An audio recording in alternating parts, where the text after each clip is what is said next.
over back to studio. Mbithe Mwema from African Alliance in charge of equity sales. Thank you so much, Mbithe, for joining us. Now, banking financial results have been streaming in hard and fast. Quite a mixed bag, I must say.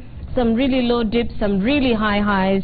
CFC 42% down, that's the first. Cooperative Bank up 32%. What do you make out of that? Thank you for having me on the show. I think you're right in the statement of the banking financials that are coming in. It's not only the banks. It's a lot of companies have been reporting half-year financials, and it's a very interesting scenario because you have to recall that we're in an environment where the currency has been weakening, where interbank rates have been on the rise. So certainly the banks are going to struggle in terms of making money. But that said, for the first half year, the results that have come out, CFC has probably been the worst of all its peers. The results are down 42%, and for them there's been a huge lag in terms of the revenue that they were making from their South Sudan operation. Now that's not incorporated into their Kenyan operation, and I suppose it's going to take them a while to be able to make that kind of money. But that said, even in the banking operation today, even as they report good numbers, Cooperative Bank, KCB and Equity Bank, the consensus is second half is going to be a bit of a tight spot. The cost of credit is going to go up, and that is certainly going to trickle down into other industries. But what does it say about the operating environment, for the banking sector? We're in one market. I know you have mentioned the South Sudan effect, so to speak, but a number of these banks are also in South Sudan, including Equity and KCB, who are probably even perhaps bigger operators in that market. What does it say about where the banking sector is headed? I think the banking sector is in a very interesting scenario. So it has come from over 5 years ago. It had net interest income that was a very huge, and they were charging like what, north of 22% for the loans that they were issuing. But then there's been a pushback from the government and different stakeholders in terms of make your credit affordable, make it more accessible. So that has meant that there's been pressure on their profitability, at least from the lending side. What has that meant? All the banks have started now shifting into what we call non-funded income. Now you're seeing a lot of collaboration with the likes of Safaricom, M-Pesa and things like that, as people are trying to earn transactional income and earning income not from money that is lying idle, but from transactions that they facilitate. I think what that means in a nutshell is that profitability will not just be in the days where you put your money in and they earn money from your money, because you're also demanding more.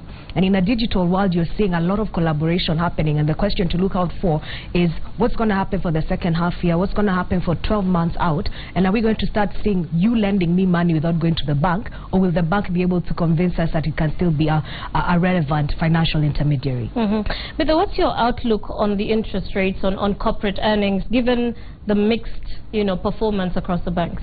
Margins, operation margins are going to come down.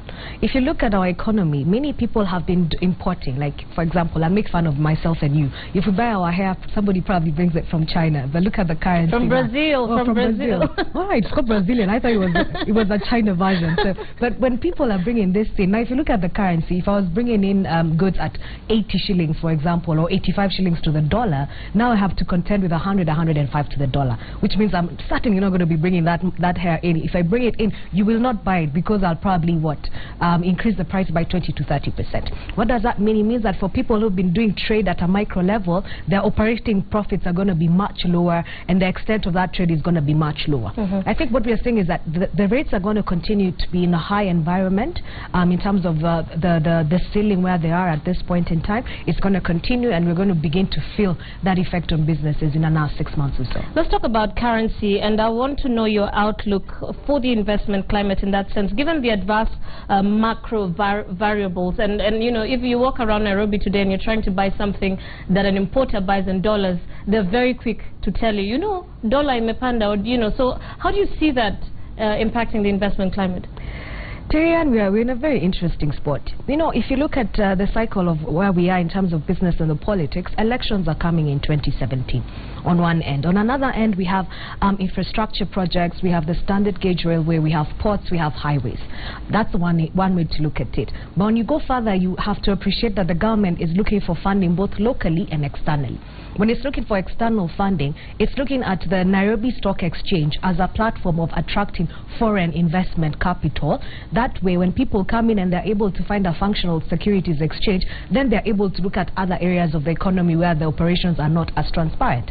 So if you're not having an environment where your stock exchange is robust, or there's certainty in terms of the outlook for the next 6 to 12 months, it becomes very hard to actually go out and market Kenya as an investment case. if I'm not able to convince people to come to the NSC, then it becomes a bit of a harder call to pull them to come and put money in certain PPP projects, for example. Or if I'm able to attract them, I'll attract them at a very expensive cost. So there's so many moving parts all around, and it's not an easy call to just say that this is the right time to come into Kenya, because the cost of funding and the opportunity cost of the different opportunities that are available has to be put into consideration. All right, Mbithe, as we wind up, I cannot let you go without asking you a question about KQ, specifically on the stock side, so to speak. Market dynamics usually tell us, yes, you know, you buy a stock when it is at the bottom of the cycle. Yes. When people come to you and ask whether or not they should buy KQ, what do you tell them? I'll answer you this way. When I was waiting in the lobby, I was speaking to a couple of politicians, and they were saying that kuna watu wamekula kwenye Kenya Airways kwa sababu hatuelewi. Mimi sijawahi panda ndege nikalipa credit, but they are reporting a loss, and I won't say it's a flawed way of looking at it, but you must be able to appreciate the substance of corporate governance in the way institutions are run, and that trickles down to corruption, and these are things that people are bringing on board. I don't know the exact situation at Kenya Airways, but from all the things that have been going on Twitter, from all the discussions that are happening everywhere, there's an element of corporate governance, there's an element of bad management, there's an element of bad practice.